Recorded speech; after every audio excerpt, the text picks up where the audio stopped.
HR smirked and said, "We don't pay for unused vacation here."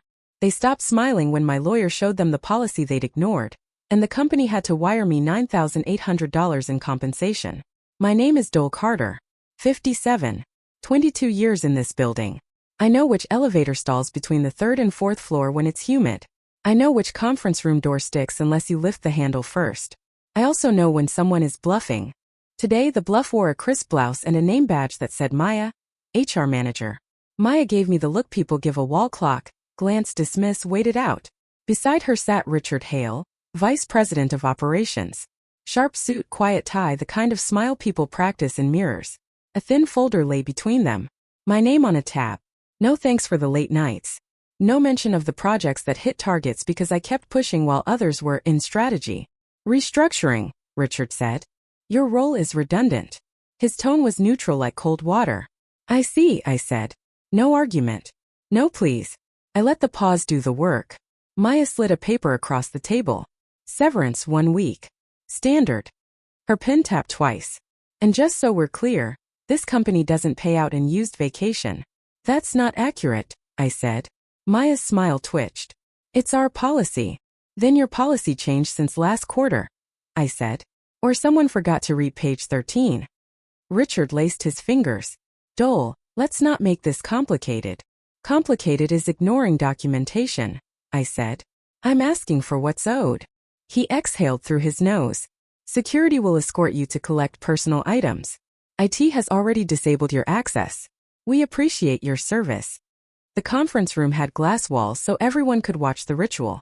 Outside, people pretended to focus on screens. Inside, the air felt used. I signed where they pointed but not the part about vacation. I drew a line through it. Initialed the line. Maya noticed. You can't alter a standard form, she said. I can decline a false statement, I said. Richard pushed his chair back. We're done here. They walked me through the open floor. My desk lamp was still warm. I slid photos into a box, plus the stapler that never jammed and a plant that never thrived. My monitor displayed the generic lock screen IT sends when they flipped the switch. Efficient. Predictable. Sorry, Dol, whispered Kelsey from accounting as I passed. She didn't meet my eyes. No one does at moments like this. If sympathy were useful, companies would budget for it. The security guard waited by the elevators, hands folded. He had the kind eyes of someone who has carried too many cardboard boxes for people who did nothing wrong. Downstairs, he held the door as I stepped out into daylight. The sun didn't care. Traffic didn't care. Good. I didn't need them to care. At home, I put the box on the kitchen table and opened my file drawer. I don't keep souvenirs. I keep receipts. Employment contract. Addendums. Policy updates printed and dated, because I don't trust links that get updated for clarity. I flipped to the section that matters. Accrued leave. There it was, plain language, not buried, not vague. Accrued vacation is payable upon separation at the employee's regular rate. I highlighted it years ago when I first noticed how many managers confused not convenient with not required. I called Natalie, an old friend who happens to be a lawyer. She answered on the second ring. What did they do? She asked. Tried to skip vacation payout, I said. Claimed it's policy. Send me the documents, she said. No speeches, no drama. Just steps. That's why I call her. I scanned the pages and emailed them. 15 minutes later she called back. You're right. They're wrong. Want me to refer you to Mark? Employment law very direct. Yes, I said. Direct sounded perfect. Mark Benson called before dinner. Calmer voice than I expected. Dol, I've reviewed the policy snippets you sent. If what you have is current, they owe you. We'll need the full handbook, your contract, and any recent updates. I have them, I said. I sent everything. He skimmed while we were on the phone. I heard pages turn. Good, he said. They owe you for 312 hours at your base rate. By my math, that's about $9,800. Correct, I said. Numbers are friendlier than people. They tell you the truth without smiling. I'll send a formal demand letter to HR and copy the VP, Mark said. Give them 3 business days. If they stall, we escalate. Keep all communications in writing. No hallway chats, no calls without a witness. You've done this before, haven't you? I keep records, I said. Next morning, Mark's letter went out. Clear, professional, short. He quoted their own policy and noted the hours. He requested payment within the week, and asked them to confirm the transfer date. He copied Richard. He copied me. By noon, Maya called. I let it go to voicemail. She followed with an email. Dol, we received your attorney's message. Let's schedule a call to resolve this quickly. I replied, email is fine. Please respond regarding payout of accrued vacation as per company policy. No emojis. No thanks. Just the thing we were talking about. 3. I was back in the building. Not because they invited me. Because Mark said it's better to settle fast when they realize they're cornered. I walked through the lobby with a visitor badge. The receptionist looked at me like I was a glitch. Maya met me in a small conference room. No glass wall this time. Richard joined late, pretended to be bored. He didn't offer a handshake. Dol, he said. This is unnecessary. We can offer you a goodwill payment, but not at the level you're demanding. I'm not demanding, I said. I'm quoting your policy. Mark set his folder on the table. He opened it, took out one page and slid it forward. This is your policy, he said to Maya. Effective date is printed at the bottom. The clause is marked. You've been applying it company-wide for years. Ignoring it here could be seen as selective. Maya read. Her jaw tightened. Richard didn't reach for the page. He knew what was on it. He always knew. We'll review internally, he said. You have 3 business days, Mark said. After that we file. Silence did a full lap around the table. The fluorescent light hummed. The room smelled like dry markers and old coffee. Real, not dramatic. Maya stood. We'll be in touch. In the elevator down, I watched the floor numbers count backward. No victory dance. No speech. My phone buzzed when I stepped onto the sidewalk. An email from HR. Confirming payout of accrued vacation in the amount of $9,800. Funds will be wired upon receipt of your separation acknowledgement. I forwarded it to Mark. He called within a minute. They blinked, he said. Good. Don't sign anything that waives other claims. We'll handle the wording. I walked to the parking garage. Cool air, low echo. I put the box from my desk on the passenger seat and sat for a second with my hands on the wheel. Not relief. Not yet. Just the next step lined up, bright and obvious. They said there was no payout. They were wrong. And that was only the start. The security guard walked me back to my floor. No words, just the sound of my shoes against the carpet. My badge was already dead. He had to swipe his for me. My desk looked the same as yesterday, except for the sticky note that said access revoked, taped to my monitor. The little plant I kept there was half dead, but it was mine. So I took it. I packed the lamp, a photo frame and a stack of notebooks into a cardboard box. People stared without staring. Some kept typing with extra focus, as if hitting the keyboard harder made them invisible. Kelsey from accounting whispered, I'm so sorry, but didn't look up. She had bills to pay like the rest of them. The guard stayed close. Not threatening, just doing his job. I slid one last binder into the box. That binder mattered. It held years of printouts I'd saved, policy updates, benefit changes, things most people deleted from their inbox without reading. I didn't say a word. At the elevator, Richard appeared. He didn't look at me, just at the guard. Make sure she's out of the building by 10. Then he turned, phone already to his ear. The guard carried my box to the door. Good luck, ma'am, he said. Real quiet. Outside, the air felt different. Not free, just sharp. I set the box on the passenger seat of my car and sat behind the wheel. 22 years reduced to cardboard. They thought that was the end. It wasn't. At home, I dumped the box on the table and pulled out the binder. Not memories, evidence. I'd kept every policy update since 2005. I flipped through the pages until I found what I remembered. Vacation accrual policy. Clear as day. All accrued vacation hours will be paid at separation, at the employee's regular rate. I calculated in my head. 22 years, rarely using vacation. That added up. Roughly 312 hours. At my rate, it was close to $9,800. They thought I wouldn't notice. Or worse, that I'd be too tired to fight. I called Natalie, my friend who practiced law. She didn't waste time on sympathy. What's in writing? She asked. I read the clause to her. She paused. That's enforceable. They owe you. Richard says it's not company policy. Richard isn't the handbook. Send me scans. I spent an hour scanning, attaching, sending. She called me back fast. Yep. You've got them. I'll connect you with Mark Benson, employment law, no nonsense. Let him handle it. I agreed. Then I sat back, staring at the binder.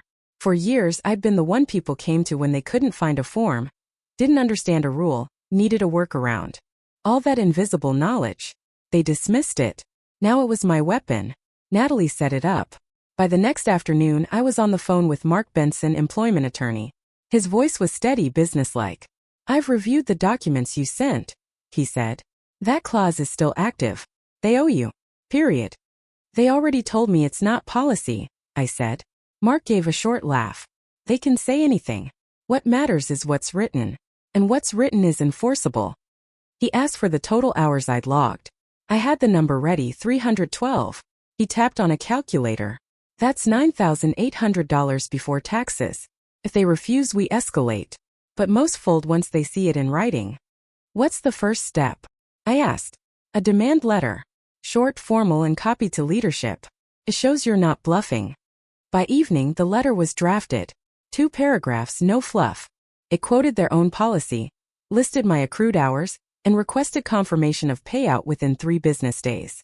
It was addressed to HR and copied to Richard Hale. When I read it, I smiled for the first time in days. It wasn't emotional. It was precise. Numbers don't flinch. The next morning, Mark hit send. Within hours, HR reacted. Maya left a voicemail. "Dol, can we talk about this? Maybe we can settle it quickly." I didn't call back. I forwarded it to Mark. He replied in one line. "Perfect." They're rattled. For the first time, the balance shifted. The next day, I tried to walk back into the building to request copies of my files. My badge gave a red light. The guard shook his head. "Sorry, Miss Carter. Your access is revoked. Orders from upstairs." I didn't argue. I just noted it. Cutting me off that fast wasn't routine, it was strategy. They wanted me locked out, blind, quiet. An hour later, I sent HR a written request for my records. Their response came late in the afternoon. "Company policy does not provide for vacation payout." The same line copy-pasted. I forwarded it to Mark. His reply, "Good. Now we pin them." That evening, Richard called. His tone was smooth, but the edge was there. "Dol, I'd like to avoid unnecessary conflict. Accept the severance and let's move on." "I'm not asking for more than what's owed," I said. "You're chasing a myth," he said. "There is no vacation payout here. Never has been." I didn't argue. I let him talk. Then I said, "Interesting. I'll keep that recording." Silence. Then a click. I sent the audio to Mark. His message came back fast. "That's leverage. We move." For 22 years, they counted on me to be predictable. They thought age made me harmless. But predictability works both ways. I knew exactly how they try to stall. And I had the paper and now the tape to prove it. The wall wasn't holding. Mark called me the next morning. I ran through everything. Contract, handbook, updates. They don't have a way out. He read the line back to me. "All accrued vacation hours are payable at separation. Clear. No loopholes. They owe you for 312 hours, he said.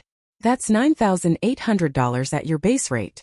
You could take this straight to court and win. But I doubt it will get that far." "Why not?" I asked. "Because companies like this don't want precedent. If they stiffed you, they probably stiffed others. One payout is cheaper than an investigation." I thought about it. If they'd done this to me, how many others had walked away empty-handed? Mark kept it simple. "We push once more. If they don't fold, we escalate." He drafted a second letter, attaching the policy page and noting the recording of Richard's denial. This time the copy list included HR, Richard, and the company's general counsel. No way they could claim ignorance. Within 2 hours, HR replied, "We will review internally and respond." Mark's note to me was short. "They're cornered." For the first time since carrying that box out of the office, I felt steady. Not safe yet, but steady. The second letter hit harder than the first. I could tell by the way silence dragged out. A day passed. Then another. No call. No email. For a company that prided itself on fast decisions, the quiet was telling. On the third day, movement. A reply came from HR, carefully worded. "We are conducting an internal review and will follow up shortly." Translation: they were scrambling. Mark called me that afternoon. "They're stalling because the number is real. They're calculating damage control." "How much damage?" I asked. $9,800 to you. But if they've denied this to others, multiply that. 10 people? 20? You're looking at 6 figures. They'll want this buried. I pictured Richard's face in that conference room, the confidence in his tone when he said I was chasing a myth. He wasn't just dismissing me. He was covering a habit. Later that night, I got a message from Kelsey in accounting. She never texted me outside work. Her text was short. They're in panic mode. Auditors pulled files. Hours don't match payouts. Careful. I called her. She didn't answer. But the hint was enough. If auditors were involved, the problem wasn't mine alone. The next morning, Maya from HR finally called. This time I picked up. Dol, we want to resolve this, she said, her voice sharper than before. Can you meet us tomorrow morning? 10 o'clock. Richard will be there. Will Mark be allowed in the room? I asked. A pause. Yes, if you insist. I insist, I said. When I told Mark, he didn't hesitate. Good. They wouldn't bring you back in if they weren't cracking. Tomorrow we press them face to face. That night I went over the binder again. Every highlight, every signature. 22 years of being invisible had left me with a perfect memory of their mistakes. Now it was currency. I slept light. At 7 a.m. I was already dressed, binder in my bag. By 9:50, I walked back through the glass doors of the building. This time I wasn't carrying a cardboard box. The receptionist's eyes flicked to my visitor badge. She didn't smile. She knew why I was here. Everyone did. Upstairs, the conference room wasn't the big glass one. They chose a smaller space, no windows to the hallway. Contained. Richard was already there, phone on the table. Maya sat beside him with a folder stacked too neatly. Mark entered with me, calm as always. He didn't shake hands. He simply opened his folder and placed one page in front of him, the policy highlighted. Richard spoke first. Dol, let's be reasonable. We recognize you've raised questions. But you must understand, policies are subject to interpretation. Mark cut him off. Not this one. It's plain language. Payable upon separation. Accrued hours. Dol has 312. That equals $9,800. End of discussion. Maya tried next. The policy applies under certain conditions. Mark slid the highlighted page across the table. Show me where it says that. Silence. Her eyes stayed on the page but didn't move. Richard leaned back. Dol, you've had a long career. Why end it like this?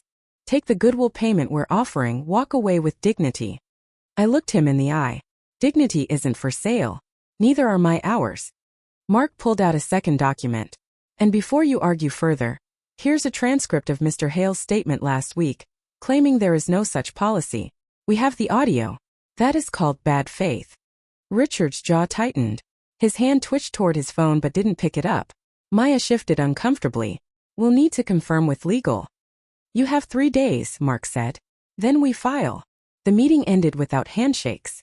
Back in the lobby, Mark turned to me. They're finished. It's just a matter of time. They'll pay Dol. They have no choice. For the first time since the box, I believed him. The next 48 hours told me everything I needed to know. The company was breaking down, and cracks were spreading fast. Day 1 silence. No emails, no calls. That was their first mistake. Mark filed a notice with the State Labor Board at noon. He copied HR, Richard, and legal. Now it wasn't just an internal matter, it was on record. By evening, Kelsey texted me again. They pulled old payroll data. Conference rooms booked all day. Richard's furious. Day 2 a shift. An email from HR, suddenly polite. We are reviewing this matter with our legal team. We appreciate your patience. The wording screamed panic. Mark called after reading it. They're stalling, but they won't risk labor board involvement. They'll fold before it escalates. Meanwhile, I heard from another ex-colleague, James, who left 2 years ago. He messaged me. I never got vacation payout either. Thought it was in policy. If you win this, I want in.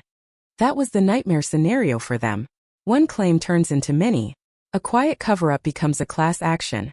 By the afternoon of day 2, rumors spread inside. I didn't even ask. People volunteered information. Someone leaked that the internal auditors had confirmed the hours. 312. The payout math was undeniable. $9,800 owed. At 5 p.m. I got the call. Maya from HR. Her tone had changed completely. Dol, we want to resolve this. Can you come in tomorrow morning? 10 o'clock. Richard will attend, along with a company attorney. I'll be there, I said. Mark smiled when I told him. If they're bringing counsel, they've already conceded. Tomorrow we'll get numbers on paper. The next morning I walked through those glass doors again. Same lobby, same security guard. Different atmosphere. People actually looked at me this time. Word had spread. The conference room was tense. Richard sat stiff, jaw set. Maya avoided eye contact. Beside them sat a corporate lawyer I didn't recognize. Young, expensive suit, too many notes in front of him. Mark opened with no ceremony. Our demand is unchanged. $9,800 in accrued vacation, payable immediately. You've already confirmed the hours internally. Let's not waste time. The lawyer shuffled his papers. We acknowledge the hours. The company is prepared to make a payment. However, we request a non-disclosure agreement regarding the settlement. There it was. They didn't want money to be the issue, they wanted silence. Mark didn't flinch. Standard NDA for confidentiality of terms, fine. But it will not restrict Dol from discussing her employment generally, nor will it bar her from cooperating with any regulatory inquiry. Richard's eyes narrowed. He knew exactly what that meant. If other employees came forward, I could still talk. The door was open for more claims. The lawyer hesitated, then nodded. Agreed. Maya slid a draft agreement across the table. Mark read it line by line, pen tapping. He crossed out 3 clauses and wrote in margins. They whispered among themselves but didn't push back. Finally, Mark said, "Confirm transfer date. Funds will be wired within 5 business days." The lawyer said. "Make it 3, Mark said. Richard's fist clenched, but he said nothing. 3, Maya confirmed quietly. The meeting ended without smiles. Mark gathered the papers and stood. "Congratulations, Dol. You just beat them with their own rules." I didn't respond right away. I wanted to, but the only thing I felt was cold clarity. This wasn't just about me anymore. If James and others had been denied too, this could spread. And Richard knew it. The cracks were wide open. 3 days later at 8:12 a.m. The notification hit my phone. Incoming wire transfer. $9,800. The number glowed on the screen like it had been waiting there all along. No confetti, no champagne. Just money that should have been mine from the start. Still, I took a screenshot. Proof. Mark called 10 minutes later. Funds cleared. Yes. Good. Don't touch the ND yet. We're going to review the final language before you sign. No loopholes. I trusted him. The money was secure, but the paperwork still mattered. By noon, the office was buzzing again. Not with me, but with fallout. Kelsey sent another text. Accounting had a meltdown this morning. Richard cornered Maya in the hallway. Everyone heard him shouting. Then another. Auditors flagged other files. Yours isn't the only one. That was bigger than my payout. If multiple cases surfaced, the cost wouldn't be 10 grand, it could be hundreds of thousands. Maybe more. At 2 p.m. James called. His voice was sharp. Dol, I just heard about your case. HR's scrambling. I want to know how I can file too. Talk to Mark, I said. He'll guide you. He laughed, but there wasn't humor in it. I left money on the table when I quit. If you prove they owe it, I'm not letting them keep mine. By evening, 2 more former colleagues reached out with the same story. No vacation payout, brushed off by HR. The pattern was undeniable. Richard hadn't been bluffing when he said, "Never has been." He just admitted the company had been breaking its own policy for years. Inside, the pressure cooker was boiling. Another message from Kelsey came through late at night. Directors pulled Richard into an emergency meeting. HR is freaking out. They know it's bad. I leaned back in my chair, staring at the binder on my kitchen table. For 22 years, I'd carried this company on my back. They tried to erase me with one meeting. Instead, I cracked open something much larger. The $9,800 was in my account. The money was mine. But the real damage, the part they couldn't stop, was still coming. Richard thought he'd shut me down. Instead, I'd just given others the playbook. And now, the company was about to drown in its own lies. 2 days after the wire, the company's silence broke. Not with HR, not with Richard, this time it came from higher up. An email landed in my inbox from the board of directors' office. One line. Ms. Carter, we request a brief conversation regarding recent events. Please confirm availability. That was new. The board never touched employee disputes. If they were reaching out, it meant Richard's mess had reached them. Called Mark. They want to talk. He didn't sound surprised. Of course they do. $9,800 isn't what scares them. It's the precedent. If 10 ex-employees file, that's 6 figures. 50 file, it's millions. They'll want to contain it. Do I take the call? I asked. Yes, he said. But with me on the line. The next morning we dialed in. 3 directors, polite but firm. One spoke more than the others. A woman named Elaine Parker. Miss Carter, we're aware of your recent separation and subsequent claim. We'd like to understand directly what occurred. I didn't dramatize. I laid out the facts. Years of unused vacation, written policy, Richard's denial, the payout. Mark added the legal framing. Silence stretched on their end. Then Elaine said, "Thank you. This clarifies much." And just like that, the call ended. Mark grinned. "That wasn't for you. That was for him. Richard's in the fire now." By afternoon, Kelsey confirmed it. Another text. Richard pulled into closed-door board meeting. Voices raised. People in the hall heard Elaine saying, "How many others?" That evening, I got a call from James again. He'd spoken to Mark, already prepping his own claim. Then he said something that stuck with me. "Dol, you started a chain reaction. They can't stop it now." The next day, more smoke. Another message, this time from an old colleague I hadn't spoken to in years. "Heard what you did. HR is calling ex-staff trying to shut people up. Good luck with that." Richard's empire was crumbling. The man who smirked at me across the table now had the board breathing down his neck, auditors dissecting payroll, and ex-employees lining up with lawyers. I didn't plan a revolution. I just wanted what I'd earned. But once the board saw numbers against policy, the fire spread. And Richard was sitting in the middle of it. Richard didn't disappear quietly. That's not his style. 3 days after the board meeting, my phone rang. Unknown number. I answered anyway. "Dol," Richard's voice low and sharp. "You need to stop." I already did. I took what was mine. This is bigger than you. Do you realize the damage you're causing? You've opened the door for every washed-up employee who wants a payout. Or every employee who was denied one, I said. He laughed, short and bitter. You think the board will side with you? They'll protect the company. I'll make sure your name is poison in this industry. You won't work again. I let him talk. He thought fear still worked on me. When he paused, I asked one question. "Richard, do you know I recorded this call too?" Silence. Then a click. 5 minutes later, I emailed the audio to Mark. His reply. Perfect. Another nail in his coffin. The next day, HR sent me an updated NDA draft. This one was thicker, full of legal traps, restrictions on speaking, penalties for disparagement. Mark shredded it line by line and sent back a 2-sentence response. We decline. The agreement is limited to financial terms. Nothing further. By evening, Kelsey messaged. Richard's furious. Punched a wall in his office. HR staff terrified. He was losing control.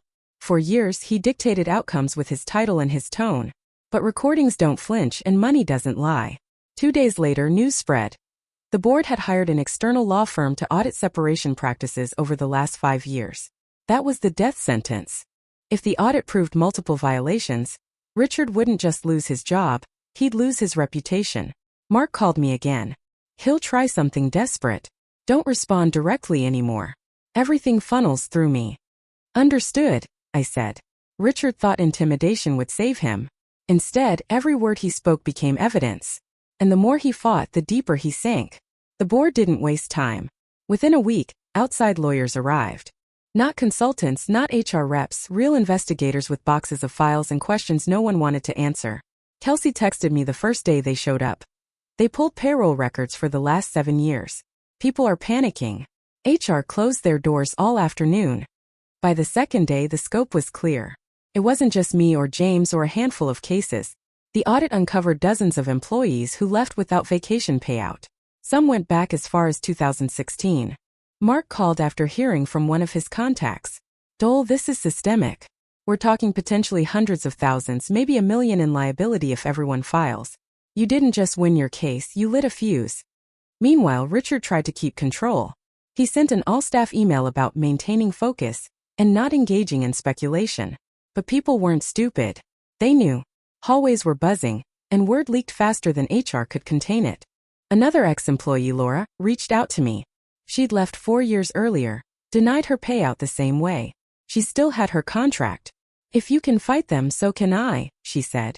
I gave her Mark's number. By the end of that week, Mark had 5 new clients. All with the same claim. Every one of them had paperwork. Every one of them had been dismissed by Richard's policy. The auditors kept pulling. Kelsey texted me again. They cornered Maya for 3 hours today. She looked wrecked leaving the room. Richard avoided the halls entirely. Rumor was he'd started coming in through the side entrance, straight to the executive suite. Then came the email no one expected. The board scheduled an emergency all-hands meeting for the following Monday. Mandatory attendance. Rare or serious. Mark's take was simple. They're preparing to cut Richard loose. Monday will tell. I thought back to the smirk on his face when he said I'd get nothing. Now his empire was built on paper trails and ignored clauses. And the auditors were following every one. The payout I fought for was just the beginning. Now the company itself was on trial. Monday morning, 9 a.m. Every employee packed into the main conference hall. Those who couldn't fit streamed it from their desks. The board didn't do all hands. Not once in my 22 years. That alone told everyone the scale of the fire. At the front, 3 directors stood. Richard wasn't there. Neither was Maya. Elaine Parker, the director who had spoken to me before, opened. We are aware of concerns regarding employee separations and compensation practices. An independent review is underway. Preliminary findings indicate discrepancies that do not align with company policy. No spin, no sugar. Straight admission. The room went silent. She continued. Effective immediately, Vice President Richard Hale is suspended pending the outcome of this review. HR management is cooperating fully. We are committed to resolving all claims fairly and promptly. Murmurs erupted. Phones buzzed under desks.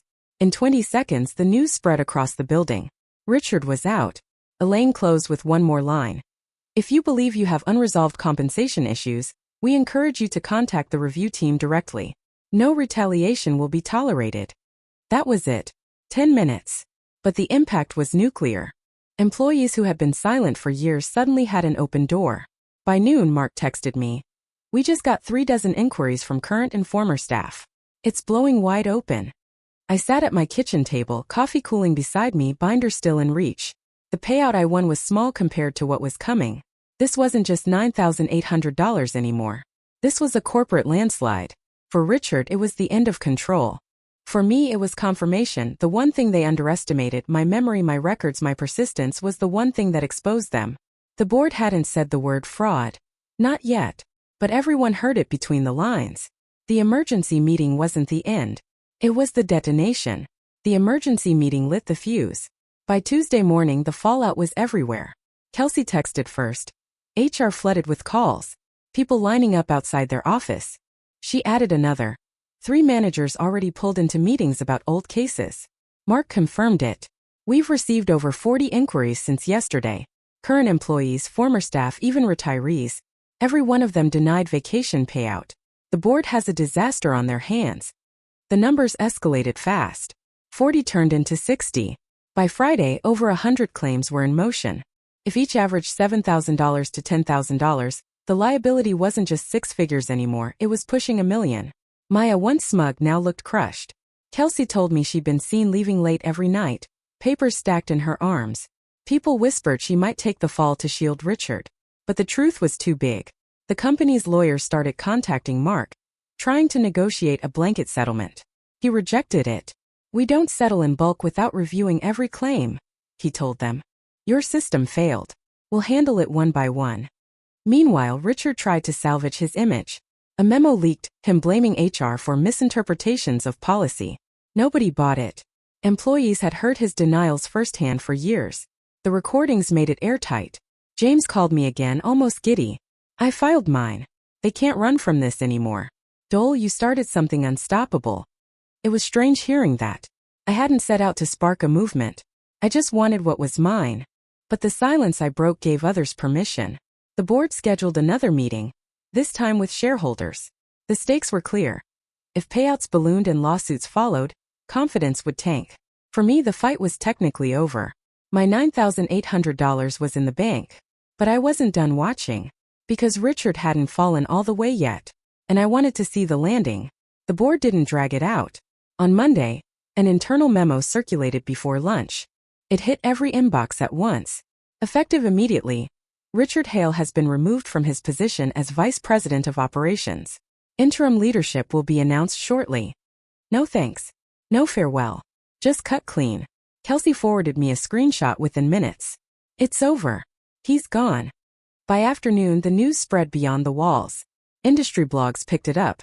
Exec pushed out amid compensation scandal. Local business press followed. Richard's name was suddenly tied not to growth or strategy, but to violation of labor policy. He didn't take it quietly. A former colleague told me he stormed out of the building cursing, threatening lawsuits of his own. But no one cared.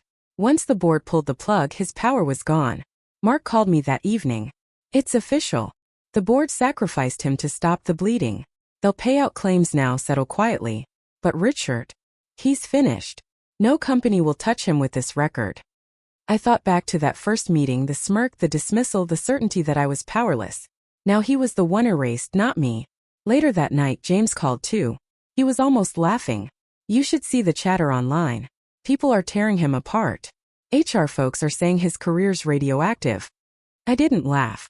I just sat at my kitchen table, binder still on the corner, coffee cooling beside me. It wasn't joy I felt, it was closure. For 22 years I was the invisible one. The reliable one. The one they assumed would take what was handed and leave quietly. And it was that assumption that destroyed him. Richard Hale, the man who told me I'd get nothing, had lost everything. Once Richard was gone, the company flipped strategies. No more denials, no more stalling. Now it was about damage control. HR set up a compensation review desk. Employees lined up with contracts, pay stubs, and questions. Former staff submitted claims through email. It was non-stop. Mark kept me updated. They've processed 20 payouts already. Average check is around $8,000. That's over $160,000 in the first week alone. By the second week, the number doubled. Claims poured in faster than HR could handle. Some employees had 10 years of unused vacation. Their payouts hit $20,000 and up. The company bled cash. Kelsey messaged me late one night. Accounting is swamped. They had to request extra funds from reserves. Directors furious. I almost felt bad for Maya. Almost. She became the face of every angry employee. Though everyone knew Richard built the culture that denied payouts. Still, she had to sit in those rooms signing off on check after check. The shareholders weren't happy either. News leaked that quarterly reports would show a massive hit, hundreds of thousands lost to compliance corrections. Stock price dipped. Confidence cracked. James called again, triumphant. Got my payout, $11,400. Direct deposit. Can't believe I almost walked away from it forever. He wasn't the only one. Laura got hers. Then another colleague. Mark told me he had 30 open cases still pending, and every single one looked solid. By the end of the month, the rough estimate was staggering. Over $500,000 paid out across current and former staff. And the auditors weren't even finished yet. All of it because one employee didn't fold when told, "That's not policy." I didn't brag. I didn't post online. But when I checked my account balance at night, the $9,800 still sitting there, I felt something deeper than satisfaction. For once, the company had been forced to admit the truth in the only language it understood. Money. The money hurt them, but the headlines hurt worse. By mid-month, local business journals ran with the story. Company faces wave of claims over unpaid vacation. Then regional outlets picked it up. Reporters called it a systemic failure. Investors called it negligence. Mark sent me one article with a note. This is why they paid fast. They're trying to bury the story before it spreads further. But the story spread anyway. Job boards filled with anonymous reviews. They cheat you out of vacation. Don't trust HR here. Candidates started withdrawing applications. Recruiters complained they couldn't fill roles. Kelsey texted. Morale is dead. People walk around like it's a funeral. Then came the shareholder call. I didn't listen, but someone leaked notes. The board admitted to over $750,000 in unexpected compensation corrections. Analysts asked blunt questions. How many more claims? What safeguards will you implement? The directors had no clean answers. The company's stock dipped again. Not catastrophic, but enough to sting. Confidence once lost is slow to rebuild. Meanwhile, Richard's name turned radioactive. His removal wasn't framed as resignation or retirement. It was terminated for cause. That phrase alone was a career death sentence. Word spread through the industry like fire. Competitors whispered. Partners pulled away. James called me, half in disbelief. I heard from a guy at another firm. Richard tried to pitch himself for a role. They laughed him out of the room. Said he's toxic now. For me it was surreal. The man who once threatened to blacklist me couldn't get his own foot in the door. But the company wasn't out of the storm. Lawsuits began stacking. Mark told me at least 10 class action discussions were underway. If even one stuck, the financial bleed would dwarf the payout so far. The board wanted this buried. But with every article, every ex-employee speaking up, their brand sank deeper. Money can be replaced. Reputation, once broken, doesn't regenerate. And this company had shattered theirs in public. My case closed officially 2 weeks after the wire. Mark reviewed the final agreement line by line, stripped of all the traps HR had tried to sneak in. No gag orders. No penalties for disparagement. Just acknowledgement of the payment already made. Sign it, he said. They're boxed in. Nothing left to fight. I signed. One signature for 22 years. Strange how it felt heavier than all the forms I'd signed before. That night I checked my account again. The $9,800 was still there untouched. Not because I needed to hoard it, but because it reminded me they lost. Kelsey texted me. HR is collapsing. Maya looks like she hasn't slept in days. Whole department running on panic. James called too. He sounded energized. Dol, you realize this is precedent now? People are citing your case in their claims. You gave everyone the template. Mark confirmed it. Your payout isn't just money, it's evidence. Every time I file a new claim, I reference it. They can't deny a single one after yours. It wasn't just about me anymore. My case became the crack in the wall that turned into a flood. The board pushed settlements fast. The goal was obvious. Close cases before lawsuits hit court. But the numbers kept stacking. Another $300,000 in payouts in 1 week alone. When I asked Mark why they didn't fight harder, he said it flat. Because they'd lose.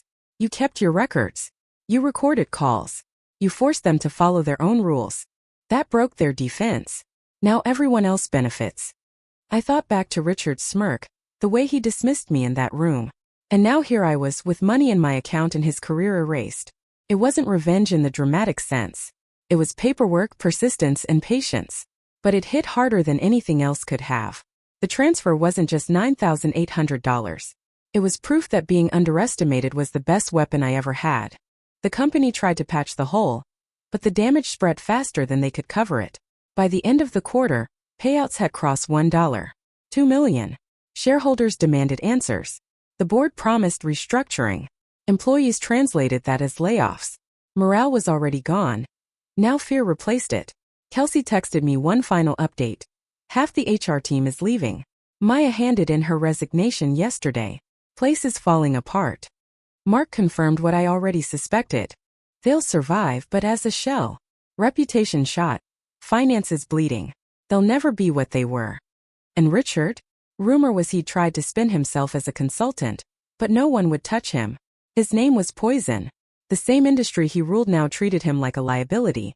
For me, the collapse wasn't about schadenfreude. It was about balance. 22 years I gave them. They tried to erase that with one smirk, one denial. Instead, they erased themselves. The binder that started it all sat on my kitchen table. I didn't need it anymore, but I kept it. Not as a trophy. As a reminder. James called again. Dol, they're calling your case the spark. Everyone's talking about it. You flipped the script on them. Maybe I did. But I didn't set out to burn the house down. I just refused to leave empty-handed. The fire was theirs. I just struck the match. By the time the company issued its official statement, committed to fairness, rebuilding trust, no one believed it. Employees were gone. Shareholders were restless. The market had moved on. And me? I was free. Money in the bank. Reputation intact. Nothing left tying me to the place that tried to write me off. The collapse wasn't mine. It was theirs. When it was over, I sat at my kitchen table with the binder closed for the first time in weeks. I kept thinking about one thing. They didn't lose because I was loud or ruthless. They lost because they underestimated me. For decades, I was invisible, quiet, reliable, the one who never made trouble. They thought that meant I wouldn't fight. What they forgot is that people like me know where everything is buried. We keep records. We remember details. And sometimes that's the sharpest weapon in the room. Here's the truth I took from all of this. Power isn't about titles or corner offices. Power is knowing the rules better than the people who try to bend them against you. So let me ask you, if you were in my place and someone tried to erase decades of your work with one smug sentence, would you walk away quietly? Or would you make them pay attention the way I did? Because in the end, every story lives as long as it is remembered. A like is your mark on this story, and a subscription is your ticket to the next one.